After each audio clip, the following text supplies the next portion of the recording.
Good morning, everyone. Today is 28th, so we have 2 more days of continuous talks and seminars till 30th. So thanks for being with us. This morning we are going to have Michel Weir with us, who's the founder, director of Belfast Photo Festival, which started in 2009. And one of the main purposes of Chobi Mela also to talk about festivals as a whole. In 2000, we have started Chobi Mela, which is now having like 16 years old age. And there are many more festivals now, but while we started in this, especially in this part of the world, we didn't see much of the festivals happening with this scale. So for us, it was really important to work as a catalyst in this part of the world. Today in Delhi, they have a Delhi Photo Festival. In Cambodia, they have very interesting festivals, Photo Phnom Penh, Angkor Photo Festival. We are actually inspiring a youth community to grow together and to produce work.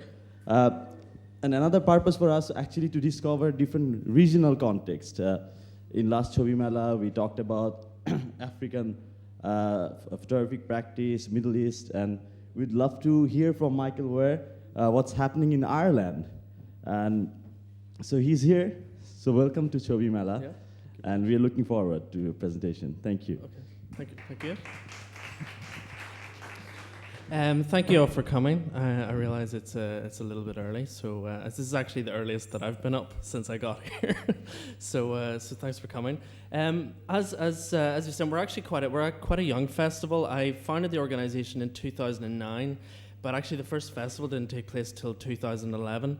It took 2 years to kind of really get the ball rolling and to get people involved and to have it actually grow to become closer to what it is now. And although we're called the Belfast Photo Festival, we actually represent 2 festivals. Basically, we have the International Belfast Photo Festival, which is a biennale and takes place every 2 years.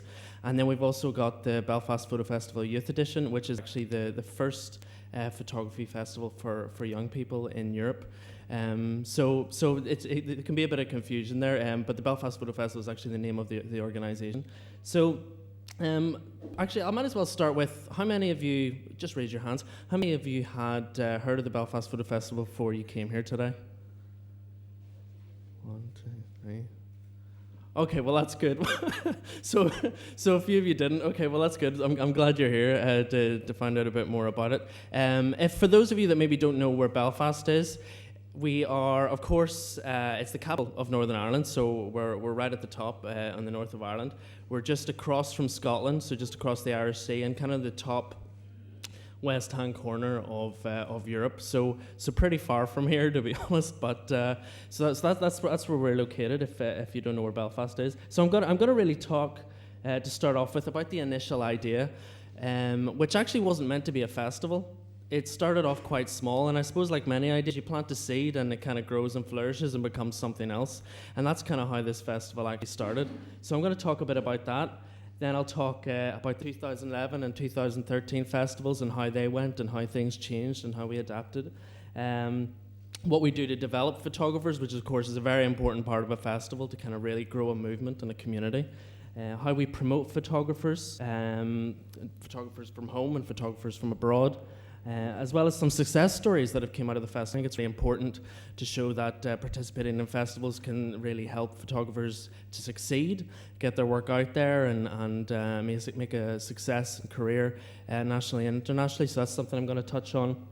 And then after that, if you're sick of me talking, you get to see a video of me talking. Well, hey. Where I'll be talking about the Belfast Photo Festival Youth Edition, and then some questions and answers. So let's get started. So let's say the initial idea, I'd came out of university, and like many students, I was just getting into the big bad world, and at the time I wasn't really sure what direction to go in, and the photography world actually felt pretty impenetrable. It felt really large. And I was just like, how am I going to get into this? I'd got into, one open submission competition in London, but nothing really else apart from that. So I kind of left university, and I was thinking, well, what are my strengths? What have I got? What can I use to my advantage to kind of really make it as a photographer? And when I was in university, I was very good at organizing parties. Um, and well, I thought they went pretty well. And then at the time as well, I organised a lunchtime lecture series for internationally acclaimed artists, where really I'd used the contacts that a lot of the lecturers had at university to organise these weekly lectures and talks by inviting artists over to speak about their work. And through it, I got to learn how to coordinate an event, how to market an event, how to work with budgets, lead a team. And through it, I suppose it kind of really, for me, started to point me in this direction where I started realizing, I'm good at this. I'm good at organising things. So after I graduated, I saved up to put on a small exhibition, which included myself, which I haven't done since because I know it's frowned upon, and also included my lecturer from university and a number of other artists. So I just wanted to prove to myself that I could do an exhibition and see how that went. And really after that, an opportunity came up. I knew when I left university, I wanted to travel. I wanted to keep taking pictures. I know it's maybe not the case here, but in the UK, 5 out of maybe a class of 35 continue to practice photography after they leave university. And I wanted to be one of those 5. I didn't want to give up. So this opportunity came. One of my friends was working on a cruise ship, of all places. And this is something I had never even thought about. No one ever really thinks about working on cruise ships, and I'd never been on one before. And this is actually the ship. This is the ship I was on. And if you actually look, one of the little specks at the front, you can kind of see me photographing people on the deck. And it was great. When I first arrived, I was like, oh my goodness, this is the tackiest environment I've ever seen in my life. And for the first 2 months, I actually really hated it, as well as because it was usually full of this ship anyway. It was particularly full of elderly people. So I was like, how am I going to take good pictures of these people? But the great thing about it was that I got to see a lot of the world. Like I was in the Caribbean for about 6 months, and then we kind of went up the west coast of America and did Alaska for about 6 months. So I was on this ship for about a year and really got to see a lot of the world. So it was a really great experience for me, and I worked with people from a lot of different cultures. But really what it taught me in terms of photography was, well, I was taking portraits, and I'd never really taken portraits before. I studied as a fine art photographer, like I'm sure many of you have or have done in the past. And it wasn't really my type of photography, but it taught me how to work with people, how to pose them, make them look good. Even there's some people, it's like, how am I going to make you look good? But I actually learned, and I had to learn how to take 5 perfect pictures of anyone within 1 minute.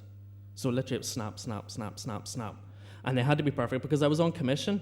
So if they weren't perfect, I wasn't going to make enough money, and I wasn't going to get paid an awful lot. So to really kind of to make any money, I had to be taking great pictures. So that's what it really taught me. And then, of course, I had to market my pictures as well. And then I had to really learn how to sell. So it really professionalized my practice. And although I really didn't like the photography I was doing, I left the cruise ship feeling a lot more confident about myself as a photographer and learned skills that I didn't really have in portrait photography after I left. So here's actually some pictures of me working on the ship. This is actually me getting off at the Panama Canal. I had to get off by speedboat before the ship reached the canal, and get on the canal. And then on the right, you can see me with a video camera and a stills camera. And basically, I was almost like, it was crazy because I had to have my video camera here, and then I had to have my still camera here. So I was like videoing the ship and photographing at the same time. I felt like a Terminator or something, just photographing and videoing because it was all about how many shots I got, how much video footage I got, because it was all about the money, and of course I was going to sell those once I got back on the ship. So that was kind of my experience. And while I was out there, it kind of gave me a time to really reflect and think about what I wanted to do. I suppose a bit like maybe referencing Steve Jobs, who had traveled for a while. I think he went to India. I'm not sure. Maybe someone could. Was it India? He went to India, and obviously he kind of took a step back from America. Had some time to reflect and think about what he was going to do when he got back. And there's also a photographer, Roger Ballon, who some of you may know, who I've spoken to quite a lot, and he tells me that actually he went traveling around in a Volkswagen Beetle around the world, and it wasn't until after that trip that he returned to Africa and became a photographer. So really, I think this trip really helped me to take a step back and reflect on the direction that I wanted to go in, and I started to think, well, Northern Ireland has just had a golden age of photography. We had the Troubles, which I'm going to talk about more in my talk tomorrow, but we had the Troubles where photographers were coming from all over the world to photograph the madness and chaos and riots that were happening in Belfast for many years. And basically, you know, I thought, well, no one's done a major photographic event. Northern Ireland deserves a major photographic event. And a lot of the foundations had already been laid, so it was kind of the right time to do something like to do a major event of photography. So I thought a lot about the organisations that already existed. There's this Belfast Exposed Photography Gallery. There's Source Photographic Review, which is basically a magazine, photography magazine worth checking out. It covers especially photography coming out of the UK. There's the Northern Ireland Photographic Association, which is all kind of clubs and societies. I think there was about over 120 in Northern Ireland in total. So that, you know, it's obviously full of photographers. The Northern Ireland Press Photographers Association, which was actually formed through the Troubles, and a lot of the photographers that actually photographed the Troubles helped to form this organisation. And then the University of Ulster Photography degree and master's course had actually just started. And it was kind of starting to bring out this fresh, new talent. And I thought, well, you know, I can really take advantage of this. And initially, the idea was to put on an event that was just one exhibition. It was going to be one exhibition just of international contemporary photography. And it kind of grew as I started to talk to some of these groups, as well as these ones in the Republic of Ireland. I started to talk to people and said, I want to do this event. I want to do this major, you know, event of photography. And they started to think, well, Flip, that's a good idea. And I actually found that people had this idea back in the 80s, but they couldn't do it because people were throwing petrol bombs at them. And you know, people actually got quite teary-eyed and emotional when I was talking about this, because they thought this might actually happen. This is an idea we had 20 years ago and never got off the ground. And so as I talked to more people, it grew and grew. More people got involved. And from one exhibition, it became 19 exhibitions and 24 venues. So at the time, I was just like, okay, this is great. I'll work with this. I'll see how it goes. And then basically the 2011 festival was the first one, and I just wanted to make sure that the festival happened. That was the most important thing, to prove I could do it, because there was people that were unsure whether to invest in me, whether to invest in the idea, because they were like, is this going to work? Is it going to be successful? Do we want to invest our money? So I needed to prove that it could happen once to get people to back me in the future. So we did it, and we actually did it without the support of the Arts Council, which is the major funder, and did it mainly through private investment. And basically this, when I was forming the festival, I had to think, of course, what makes this festival unique? There were quite a few at the time, not as many as there are now. There's been quite a few popped up since. But I had to think about, why is this festival different? And I suppose the first two, you know, any festival really could say, couldn't they? The city and the people. But Belfast, I think particularly, is a great festival city. It's the perfect size where you can actually almost take over the city centre when running your festival. And the people as well, of course, very friendly, a bit like here actually, very friendly, very welcoming, which I think is very important for a festival. And really, we look as well at photography and its relationship in the perspective to other art forms. I've noticed not a lot of other festivals maybe do this, but because we are the only visual arts festival in Northern Ireland, we start to look at photography and its relationship to painting, sculpture, performance, and look at the interesting perspectives in photography that come out of looking at it from these mediums. And we touch on popular culture. Really, our funders want us to attract as big an audience as possible. And I noticed quite a lot of festivals mainly only attract people that are practicing photography or have a major passion for it. Whereas in Belfast, we really try to attract as broad an audience as possible and touch on popular culture. And last year, we actually had a section of the festival specifically around photography and cinema, and that was kind of a way that we were kind of targeting a much larger audience, and actually doubled our audience in doing that as well.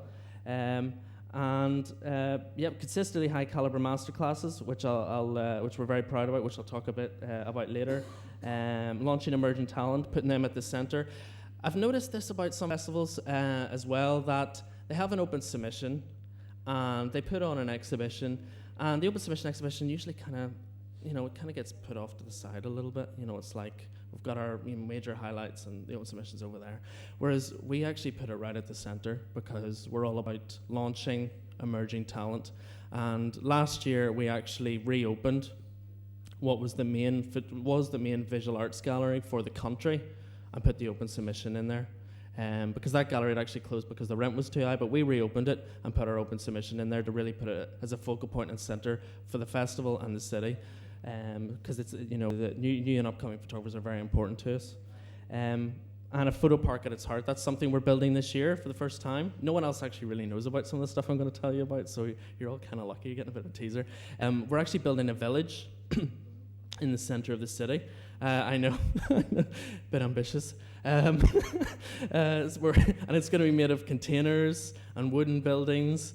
And we want to create a village of photography where people can walk in and kind of navigate, through this village, in and out of these buildings, that is just going to be succumb with photography. And it's going to be a real hub for our events. And then it's going to be surrounded by the other venues, which are now at about 30.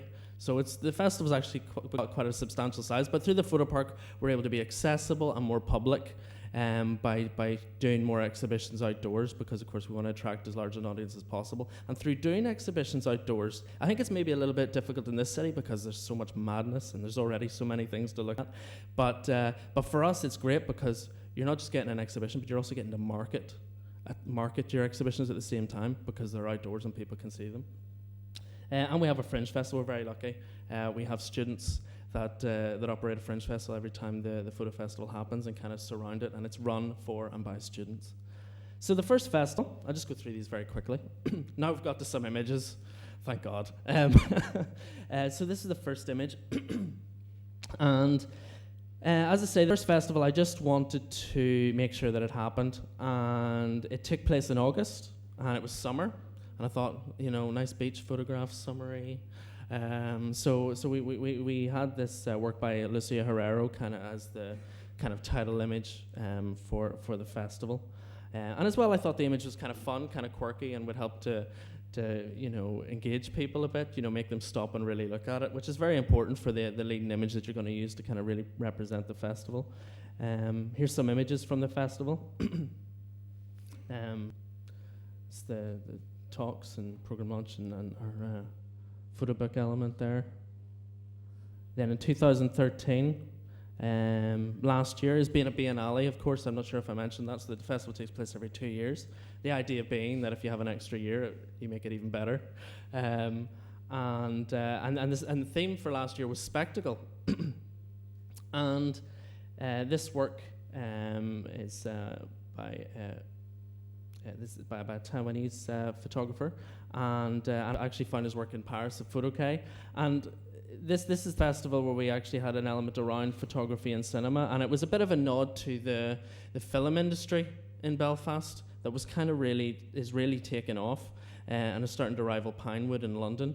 And we did a number of exhibitions. The one on the far right was from the opening of an exhibition we did of Game of Thrones. We did with HBO. It was kind of behind the scenes of Game of Thrones, parts that people would never really see. And the show was actually a little bit difficult working with such a big company, actually, because there was a lot of things we were allowed to do and not allowed to do. In fact, I wasn't even allowed to take photographs of the show because they didn't want the images getting out, which is really interesting. And then in the bottom left, that's the entrance to what was the main visual arts gallery that we reopened and hosted the open submission. And obviously, the others there are bags and the opening and all that type of stuff. So developing photographers. I'm just going to take a drink of water. Developing photographers is very important, obviously, for every festival.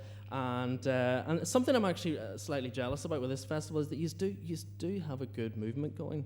I know it's been going on for a number of years, and we're maybe still quite young, but the thing is, I'm coming back from here, and I'm looking at how this movement has really been created, and I'm really going to try and take that template back to Belfast, so we too can hopefully have as big a substantial movement and investment from the people here in Bangladesh. Have something similar in Northern Ireland. So developing photographers, very important to sustain the festival and to promote future talent. Master classes, and one thing, as I say, we really pride ourselves on. We we really try to attract the biggest or most popular photographers at that time, and that's not just because we know everyone will want to go do a masterclass with them, but it's also because a lot of the students, we want people that are inspiring the students as they come out of university, the photographers that they look up to give them the opportunity to come and do a masterclass with some of these people, these photographers that are masters of their craft. And I feel they're very beneficial as they offer honest and real world advice and guidance where you get to spend 2 or 3 days with these people, 2 or 3 full days, and learn about their process, how they create their pictures, some of the hurdles that they faced, how you can overcome them, especially if you're planning to go down a similar direction that they have. And as an example, you know, in our first year we had Simon Norfolk, who some of you may know, quite a successful UK photographer, quite noteworthy for his work in Afghanistan. His masterclass was actually free. We try to keep them as low cost as possible, and free was probably as low cost as you can go. And then in the second year, we had Roger Ballin. We had masterclass with him, again, very low cost. We had Helen Sloan on the far right. She's the main photographer for Game of Thrones.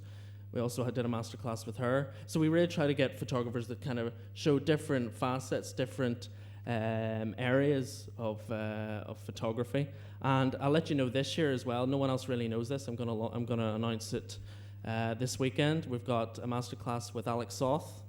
And we've also got a masterclass with Lorenzo Vittori, who's really quite hot, quite big at the minute in Europe, and kind of mixes photography and sculpture, so he has quite an interesting approach. If you haven't seen his work, I recommend you check it out. It's very good. And then residencies. We also offer residencies. At the minute, it's only really a printmaking residency that we offer. We do kind of want to expand upon it, but this residency is good because it allows photographers to print their photography in a way that maybe they hadn't done before.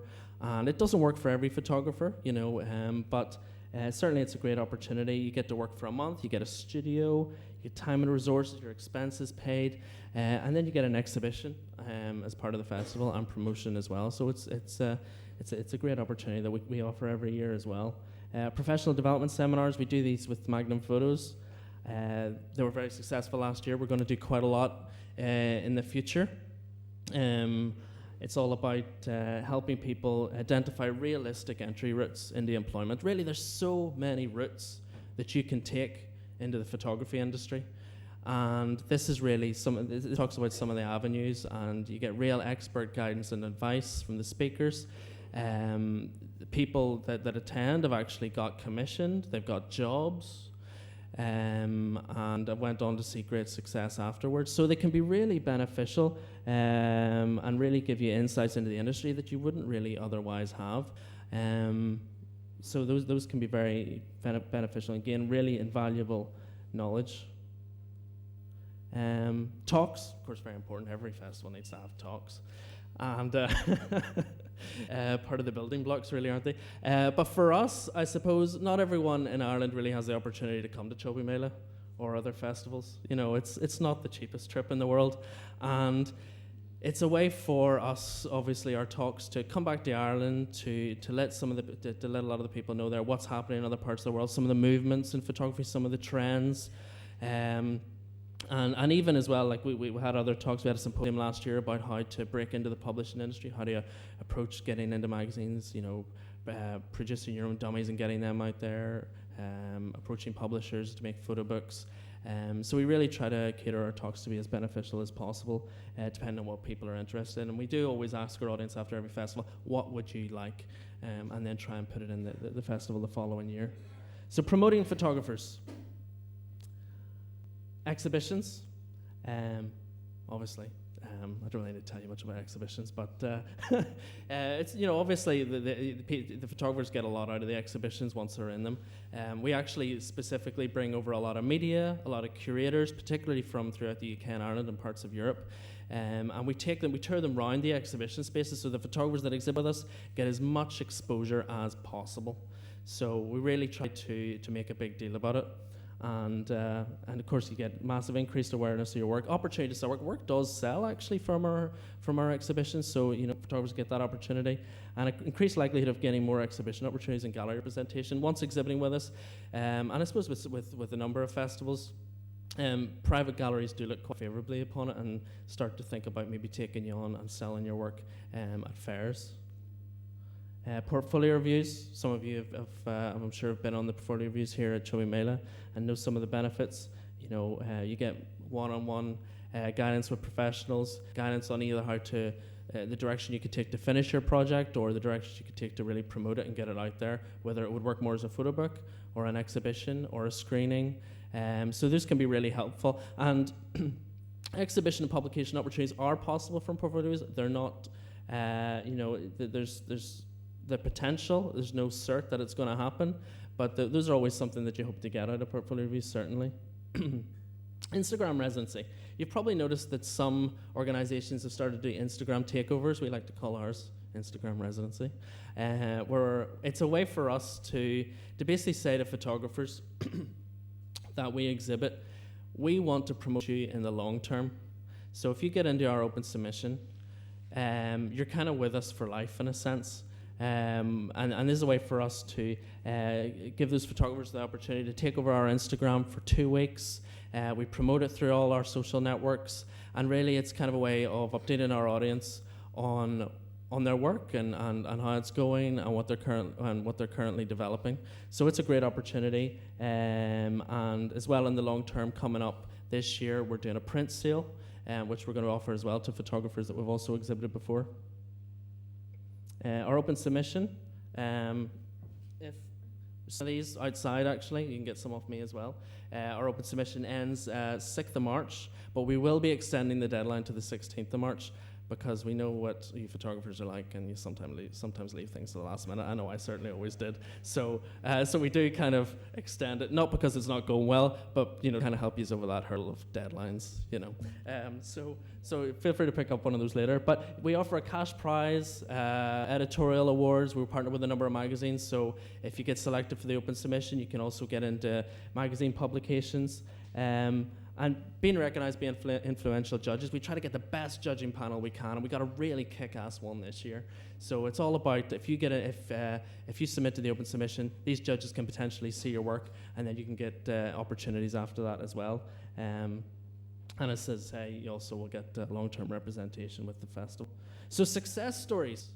You want to know who has become successful through exhibiting in the festival. So through particularly focusing on our open submission, the first photographer I'm going to talk about is Alberto Mazarin, and his project is called Etnuk, which I think is Italian because he's Italian, but his is all about priests.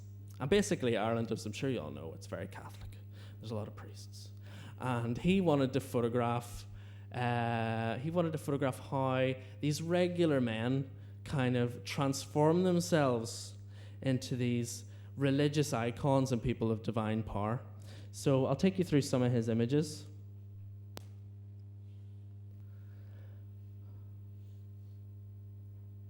And after exhibiting with us, we took his work to Circulations Festival in Paris and represented him there. He also got a solo exhibition at the Gallery of Photography in Dublin. And Time magazine actually also wrote an article on his work through exhibiting in the festival.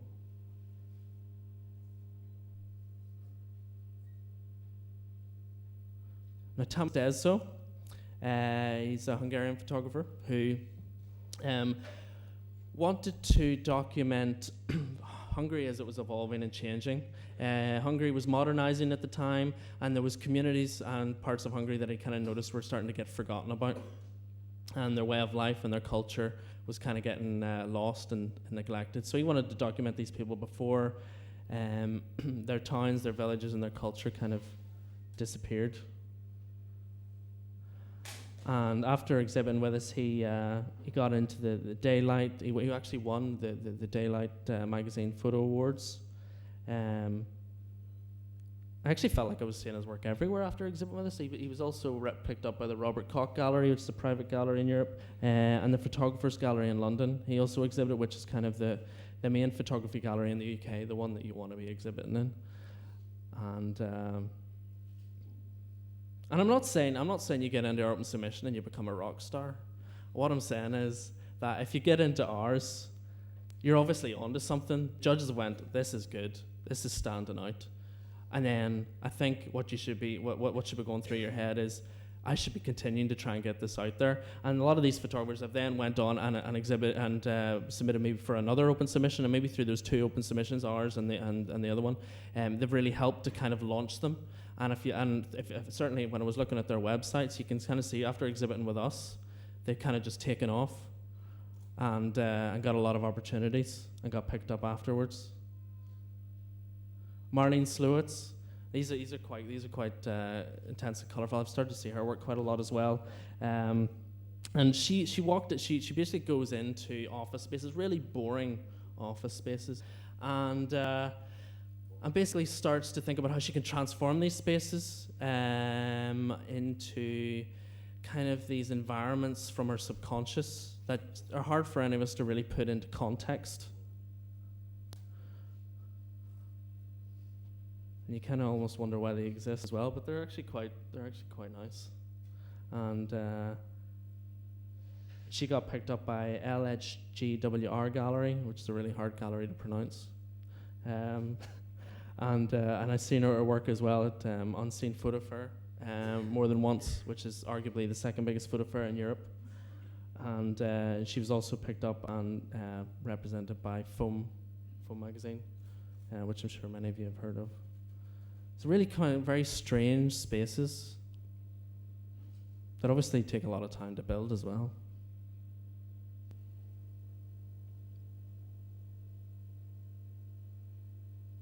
Like this one actually would have been quite fun. You just like start drilling holes into things if you have a bad day.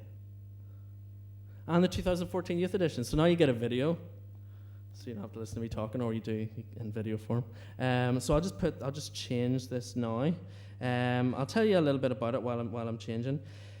Basically, we want to develop a movement, as I said, and we have started to, and it's started to go very well. But of course, you always want it to grow. And the Belfast Photo Festival Youth Edition is a way for us to kind of encourage the young generation of photographers. And when I say young, I don't mean over 16. I mean from the ages of 4 to 16, believe it or not.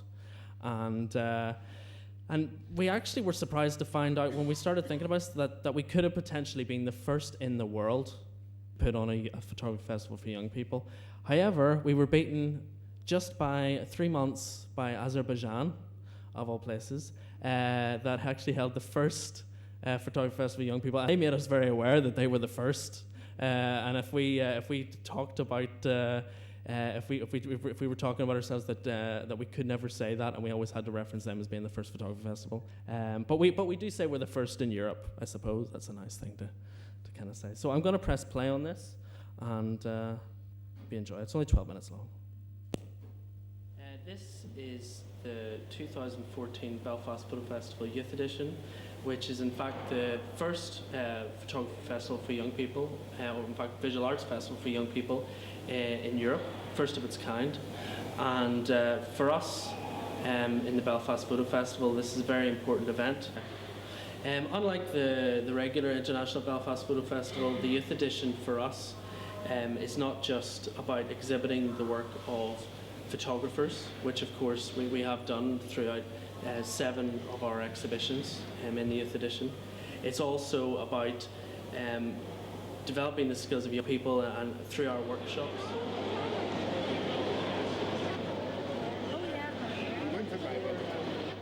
There are a number of workshops we've actually designed for the festival to have wide appeal for young people and to really get them excited and engaged through photography and think about how they use it.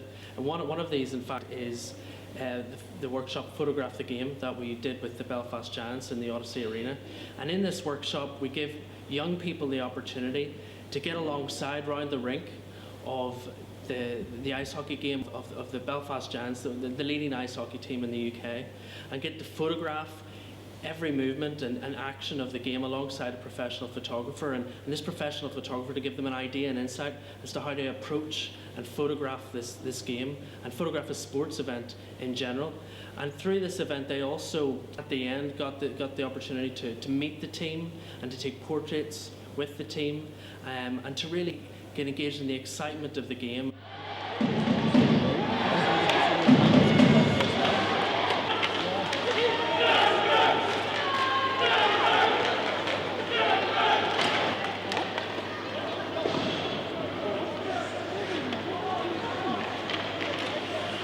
Throughout the Youth Edition, we've got a range of venues. We've got venues right from the University of Ulster to the Ulster Museum to the Odyssey Arena to even a subway under Victoria Street in central Belfast. And even further beyond that, we've got Platform Arts and Cultureland in the west of Belfast and Grove Library in the north. So really we've tried to cover a large range of areas throughout Belfast, throughout Greater Belfast in fact, to reach young people from throughout the region. Okay, another unique workshop that we've got taking place during the festival is Photograph the Band, featuring Go Swim. And it gives young people the opportunity to photograph a live performance put on specially for them, where they get to work out themselves how to approach photographing a live gig, and also do it alongside a professional photographer. Hiya, my name is Carrie Davenport. I'm here in the Mandela Hall today. Very excited to be taking part in the Belfast Photo Festival Children's Edition. We're going to be doing a music photography workshop with some keen amateur photographers, all under the age of 18, and they're going to be working at a private gig with local band Go Swim. Go Swim are a band that I have worked with myself a couple of times. I work as a music photographer. I've been working freelance now for 9 years. I work for people like the BBC Northern Ireland, Kerrang Magazine, Hot Press, and then record labels. So it's a fantastic job. I get to travel a lot. I get to see some of my favourite bands. And we're hoping today to try and inspire some of the younger generation to consider something like this as a career and take it up maybe as a hobby and see where it can take them themselves. Absolutely great to be using the Mandela Hall, spoiled for great lighting. We're going to be talking about technical skills needed for music photography, ways of getting your photography out there, and just ways that they can build up their portfolio as young music photographers.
Inspired by the work of young Scottish photographer Martha Payne, we put on an exhibition in the Ulster Museum around school dinners.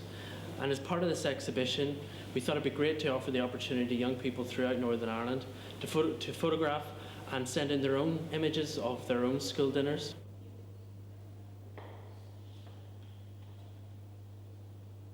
Aside from building skills through photography and encouraging young people to continue photographing and inspiring them with new ideas and ways to photograph for the future, we also got an activity book that we brought out, which is going to create a lasting legacy for the festival over the next few years. And really this activity book is catered for the ages between 4 and 16. And really it's all about showing kids ways that they look at photography and think creatively about using the medium, and also the history of the medium of photography and how that's relevant to how photographers photograph and the way we think of photography today. But also there's little ways in there of how they can build their own cameras, like a pinhole camera or a zoetrope, and different ways that they can view the world through photography. And this is something that we're going to send out to every school in Belfast, so the kids can use these activities over the coming years, and hopefully inspire them to encourage and to use photography again and again and again. We tried to cater our workshops to what we thought kids could relate to most. And one of these was animation. That's one thing that we know a lot of kids really love. So tomorrow, in fact, on Saturday, we've got a stop-motion animation workshop that we're doing in the Ulster Museum alongside Cinemagic, which really touches on the early form of how animation was created using the still image, which of course is what photography is all about. And we wanted to show kids how they can use photography to create their own animations and encourage hopefully the future animators of Northern Ireland. You can do anything you want, okay? You can make yourself tiny or gigantic. You can make animals do anything you want. You can make heads pop open. You can make things come out of people's mouths. So I really want you to embrace the opportunity to do something really wild and imaginative. Okay? Hi, I'm Amy. I'm a volunteer with Belfast Photo Festival, and today we're doing some workshops with Easter Festival at City Hall. So today we have two workshops on. The first one being the superhero photo booth and photo collage. And so our photo booth workshop today is based on superheroes. And it gives the kids a chance to dress up and play around with what they have. It can be Harry Potter, Superman, Batman, they can be whatever they want. And it's fun for the kids and the parents as well. You know, they get a souvenir to take home. The kids get to see a professional photographer in action. The point is really it's fun and photography combined. Hi, I'm Louise here at the Photo Festival. I'm taking photographs of the children today. They're dressing up as superheroes and we're getting them to jump super high and taking their photo in midair so they look like they've got superpowers. The kids are all having a great time and everyone's dressing up and it's lots of fun. We're going to be here through the week doing photo booth themed workshops with children aged 4 and up, and the parents will get to take photos away to remember the day. Ready? 1, 2, 3, go! Woo! Oh, that was good. Well done. Would you put that like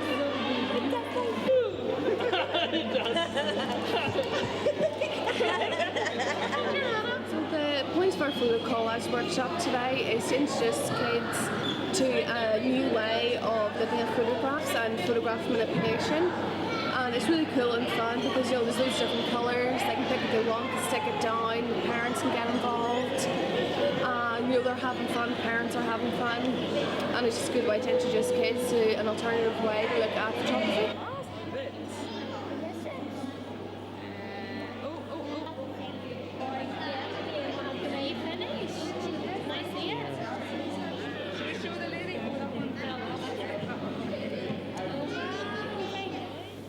We feel we've really identified a need with this festival by putting on exhibitions that relate to young people and that are about young people and that really involve the young people of Northern Ireland.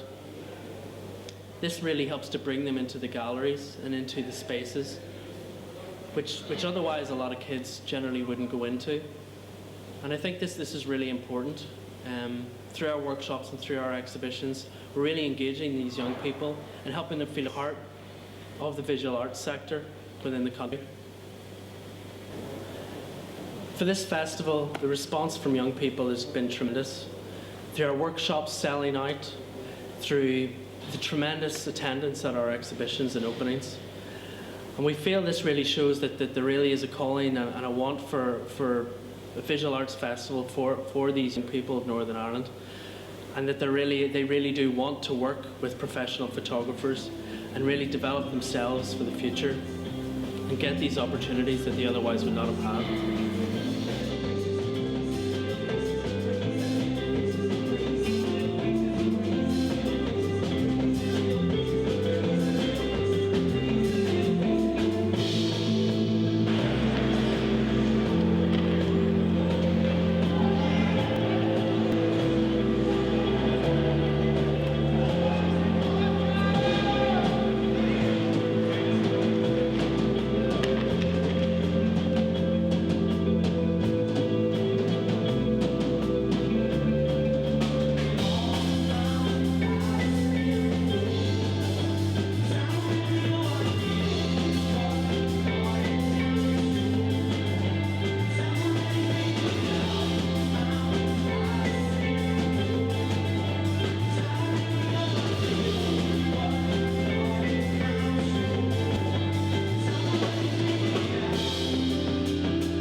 So apologies for the sales pitch of that. It was created to be targeted to potential funders in the future, and has worked for us. But it was the only video we made of the event. So apologies for selling it to you. So that's the youth edition. In the end, it's quite different, and it's a lot smaller than the international festival. And our approach really is, although we do talk about critical photography within it, it's more about the fun of it. And for me, it's really nice. It's a bit of a breather. It's an opportunity to really just put on events that just kids can enjoy, and just that'll want them to continue taking photographs. So hopefully, as they keep taking photographs, they start to think about what they're taking, start to think about projects, and then we'll hopefully we'll help to grow the audience for the international festival. So. The 2000 festival is June this year. If you're in Europe, come check it out. And certainly, as I say, our open submission deadline will be the 16th of March. We've also got a project that we're launching next month, which I want to let you know about. It's going to be a Kickstarter campaign, and basically we're trying to, because this year's festival is about photography and its relation to the other art forms, we're building a sculpture, actually completely made of photographs. I found this French artist called Cyril Hatt, who basically builds life-size objects completely made of photographs. And to coincide with 2015, which is the year, if I'm sure a lot of you have seen it, Back to the Future, is the year that Marty McFly went into the future in the DeLorean car. And we're going to build a Back to the Future replica of the DeLorean car, which the DeLorean was actually built in Belfast, which is why we're doing it. We're not just doing it for any reason. The DeLorean car was actually built in Belfast, so it's really specific to the city, and it's kind of to celebrate that. And we're actually going to be printing the photographs in aluminium and building this life-size car. So yeah, it's going to be cool. We're planning to get some of the actors involved, kind of do a big campaign. So certainly check it out. It'll probably be on our website. And that's it, to be honest. Thanks very much. Does anyone have any questions? No? Okay, thanks.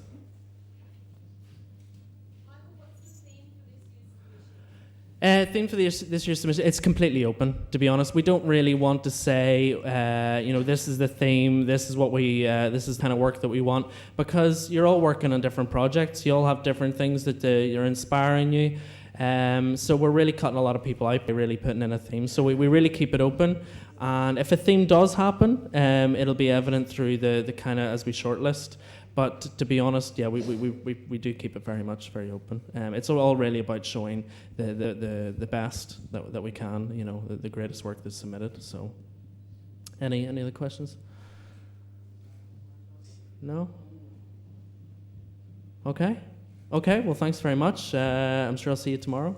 If you want to come to the talk then. I'm going to be talking about Northern Irish photography over the past 30 years. So, cool. Hope to see you then. Thanks. Thank you, Michael.